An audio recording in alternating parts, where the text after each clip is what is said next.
it's been a full day, but a good day, I think. Started really early, and I've been talking a lot, and I have no idea what I'm talking about. But anyway, it's been a good day. Are you And rolling? how was your day? You look great, by the way. I love the hair. Thank you. And I just got out of the shower pretty much.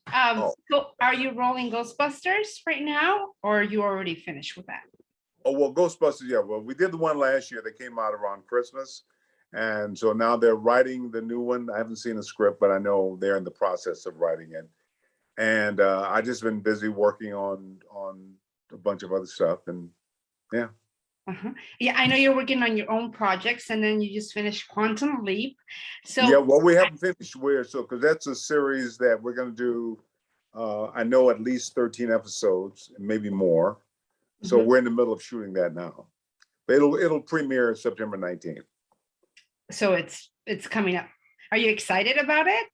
I am, because I think it's really good. I was a fan of the original show, but I think this one is, well, it's good, very good.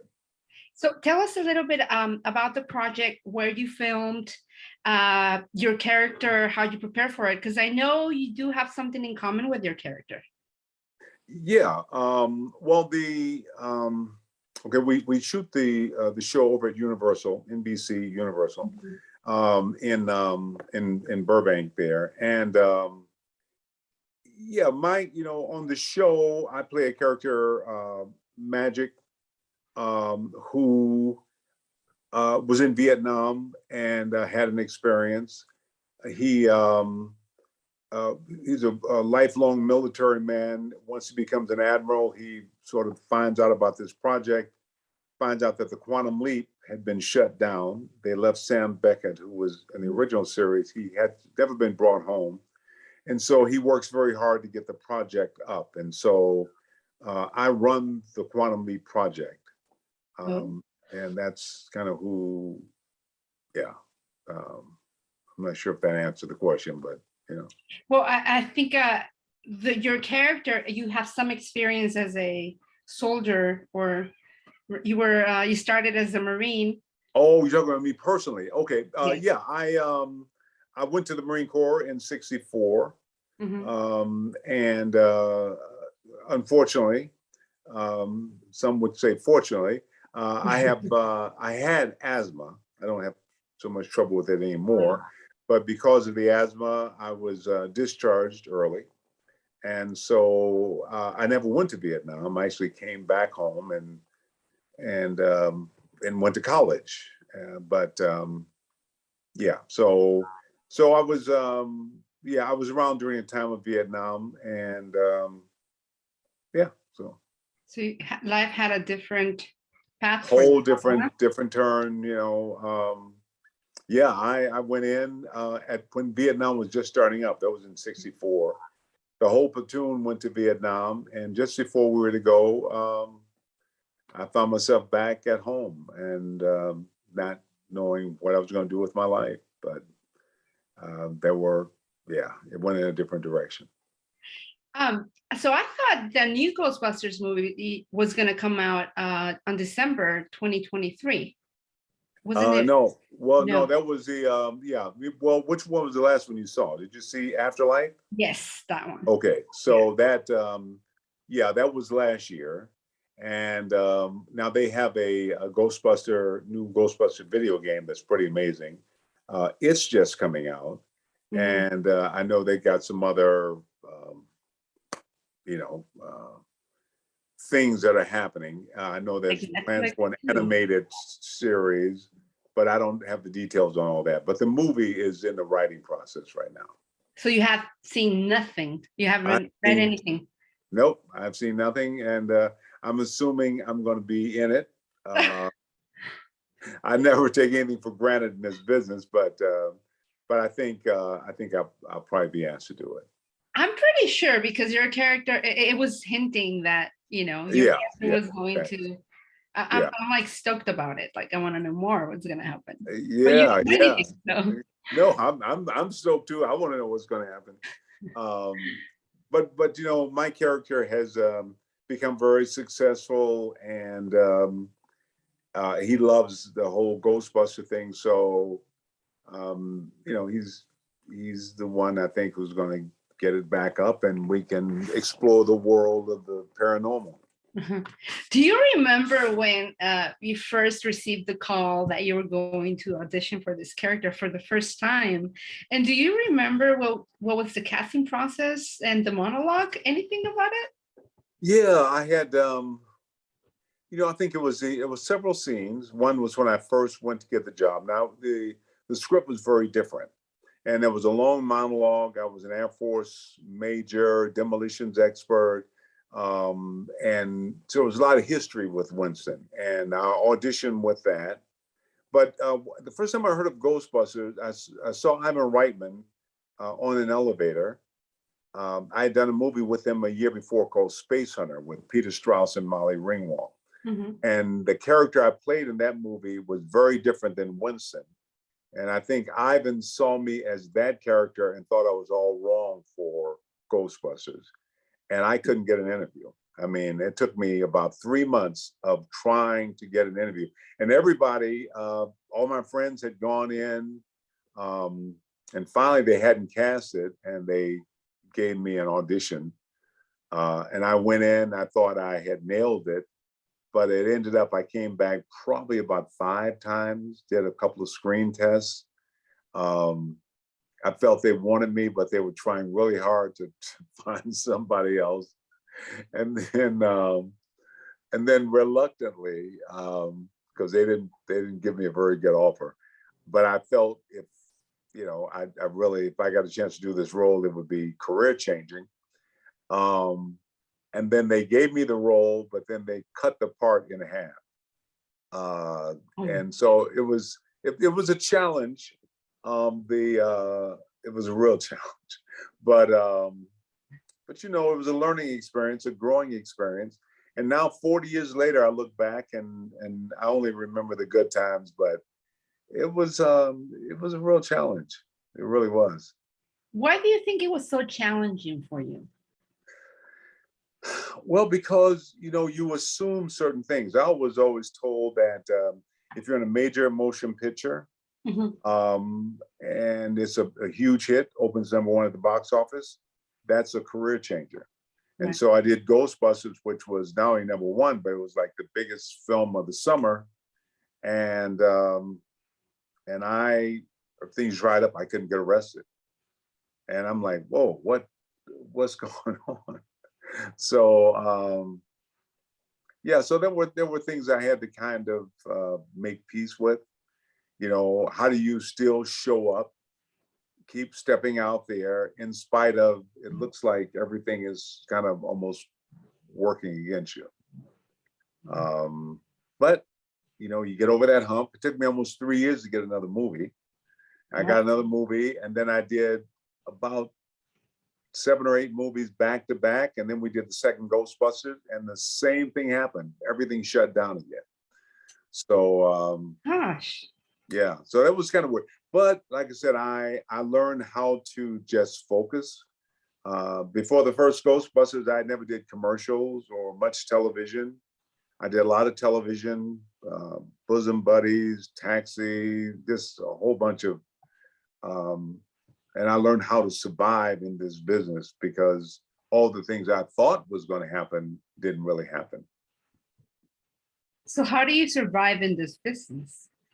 You just remember what's real. It's a job, just like the mailman has a job, the gardener has a job, and this is a job, and it doesn't make you anything. It doesn't make you more or less of anything. It's just, this is what I do for a living, and there's no guarantee that you're gonna have a bunch of statues on your shelf. You go to work, you do the work, hopefully you do it well enough so they'll call you again for something else. And I was a single dad when we did Ghostbusters. And it was very important for me to be an example to my kids of how to handle disappointment and how to, get up the next morning and get back out there and yeah, and not blame anybody because you don't really understand. I couldn't really understand what was happening. So I couldn't blame the studio or, I just know this is how it appears. And also, I think it really calls on a huge belief in something greater that is personal, that is guiding me, that is, I'm asking and I expect that, but it's never going to deliver in the way that I understand or the way that I want it.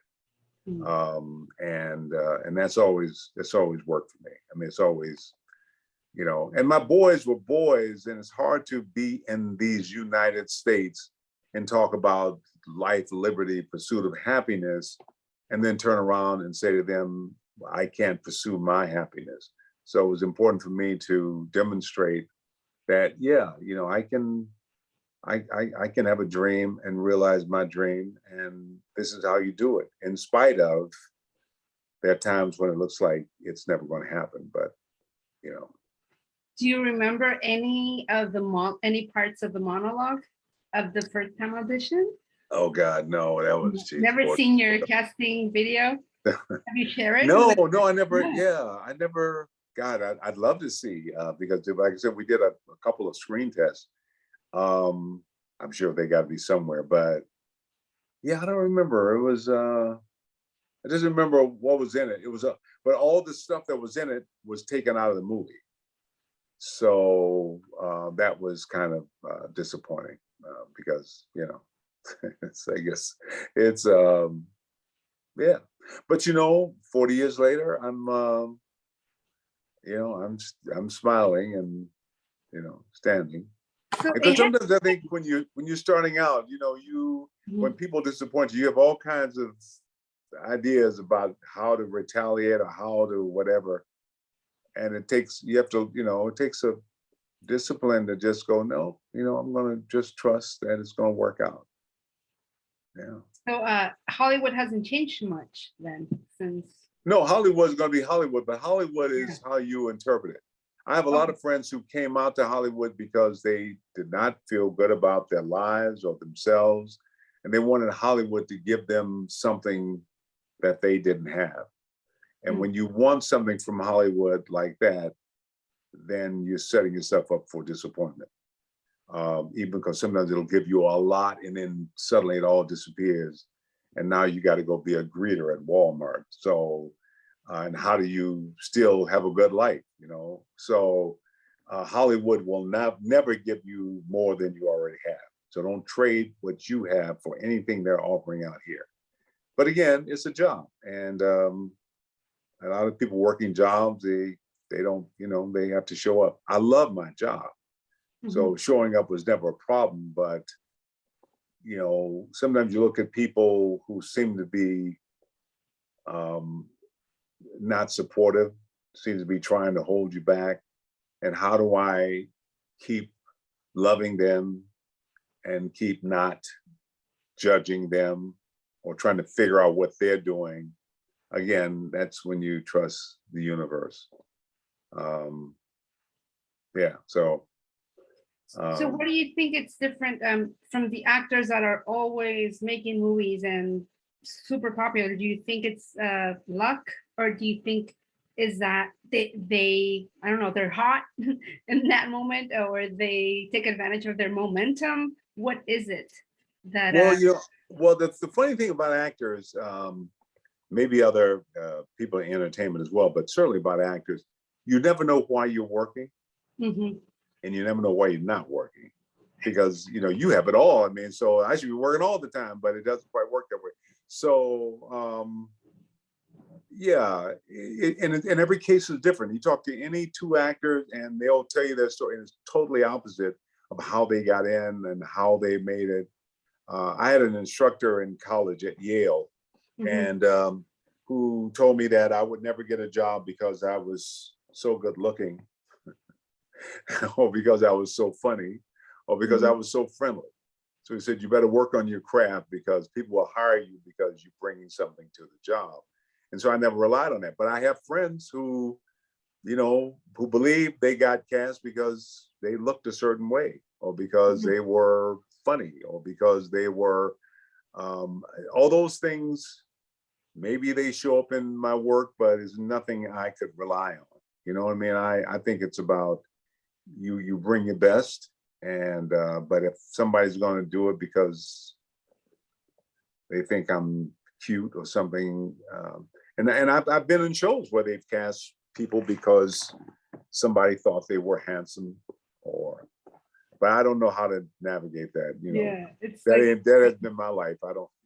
there's like no formula, right? There's It's no. but if they're going to pay you $1 million because you smile, hey, Why not? there's nothing wrong with that. It's just I can't rely on that, you know. And I've worked with people who didn't prepare because that's not why they weren't cast because they were really good. They were cast for other reasons, and you know, I don't know. That has not been my life, but you know, and also being a single dad, you just have to keep things down to earth. You know what I mean? You can't. You know, I don't want my kids thinking that you got to be best friends with someone or get in with someone or go to some party.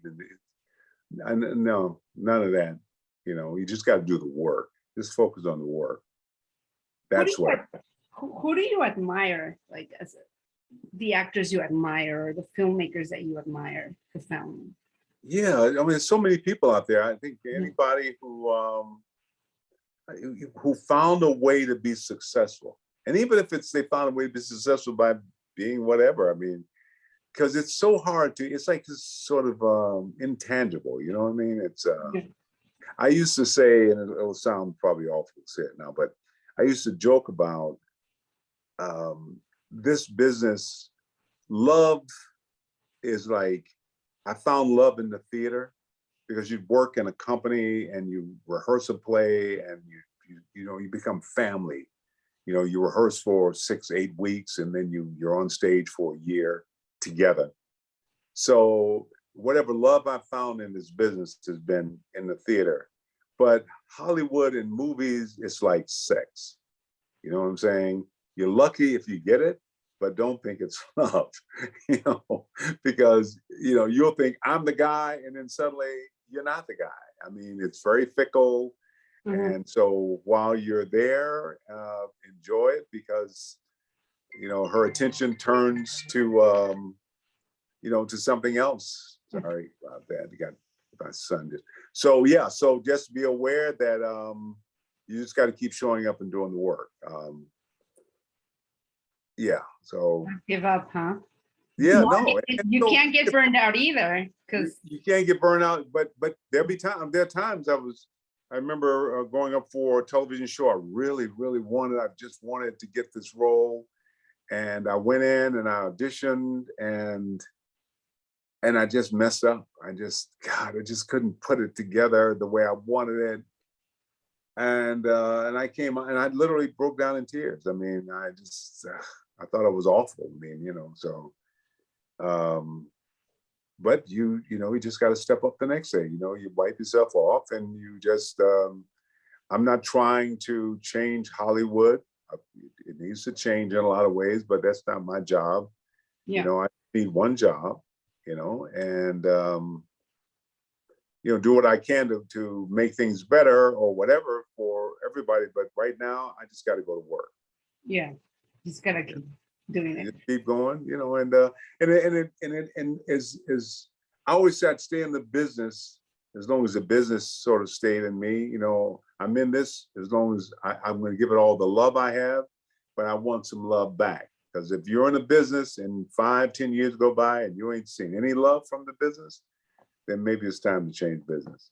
And I find that with relationships as well. It's like, you know, if I'm giving everything and ain't nothing coming back, then maybe I need to reconsider. And Hollywood has always given me back enough to keep me going, enough to keep saying, okay. You know. So is this all you do?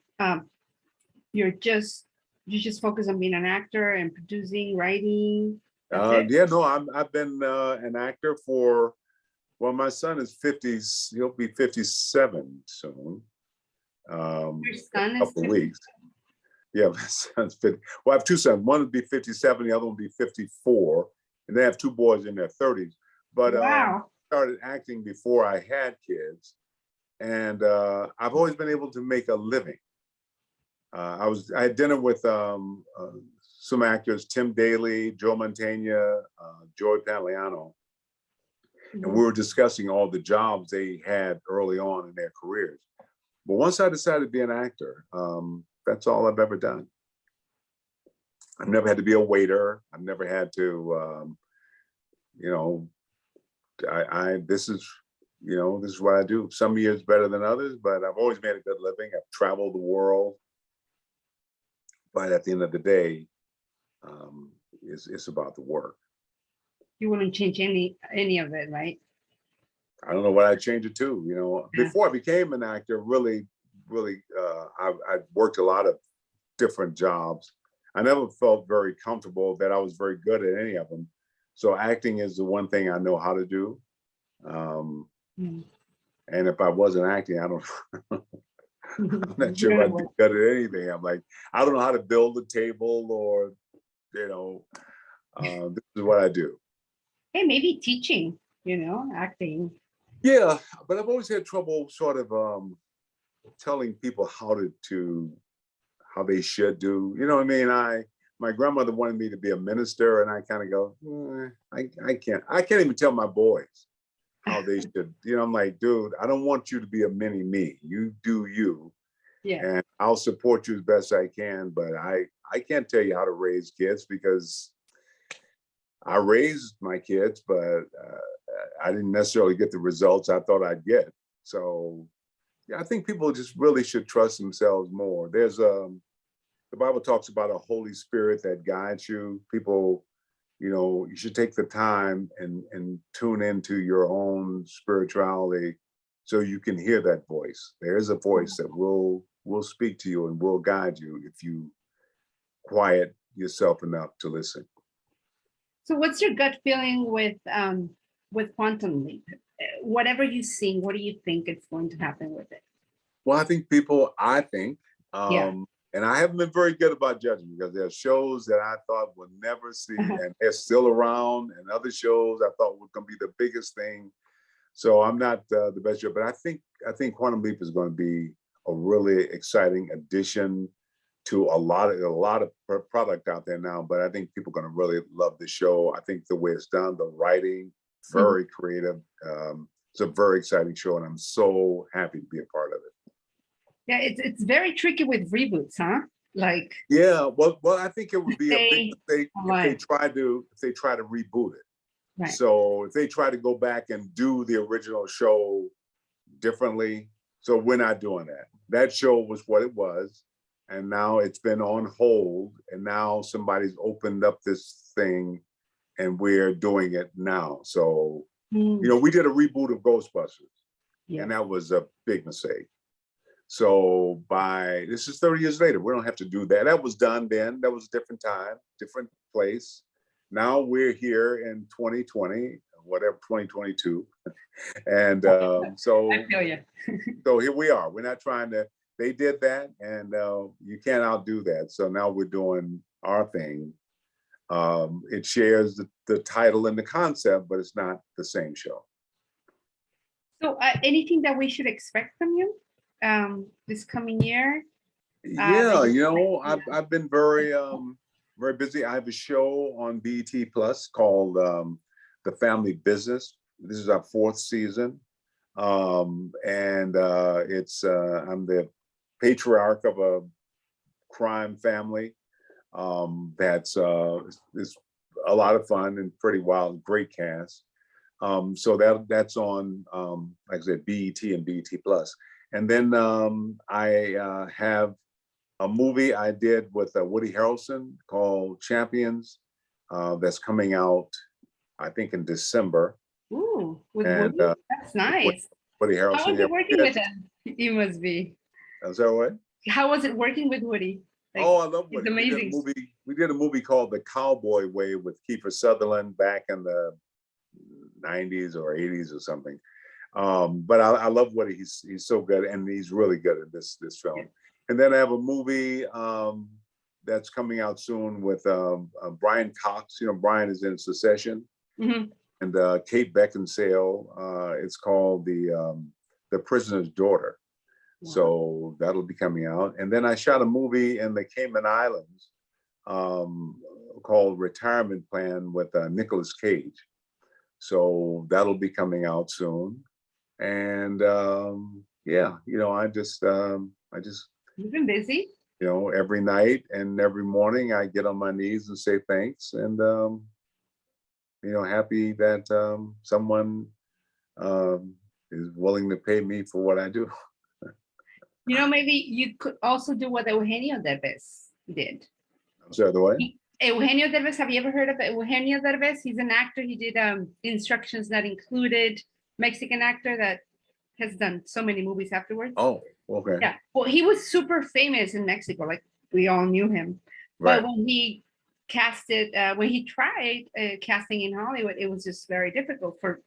He tried it for many, many, many years until he gave up and he said, I'm going to do my own thing. I'm going to write my own project and direct it, and I'll find the way to fund it. And that's what he did. So he did that, and afterwards he hasn't stopped. Oh, really? Yeah. Yeah. I think you have to write your own things and direct your own things. yeah, and I think that's really now, especially that they're opening up to diversity. I think that's what people should really do. But I'm at a point in life now, at my age, where, you know, I'm good. I got a little money. Don't have a lot, but I got enough. So I don't have to work, and I'm healthy, and I'm just if I'm not working, I want to just sort of enjoy. We all know we have to check out at some point, so Yeah. just so to really get involved with writing and producing, and Yeah. that, you know what I mean. You're over that. Yes. I raised my kids, you know, which took a long time because I have two sets of kids. So basically I was raising kids for 40 years. I raised my older boys to get up in college, and I raised my younger boys to go through college. So now, even though I have grandkids and great grandkids, but now, you know what? I'm just in Hollywood. You know, I love you. Good luck with that. You know, if you want me, you know where to find me, but I'm here for a job. I'm good. You're just enjoying your life right now and traveling. I want to enjoy every day that, you know, I have friends, they got heart replacement, hip replacement, knee replacement, all my stuff works.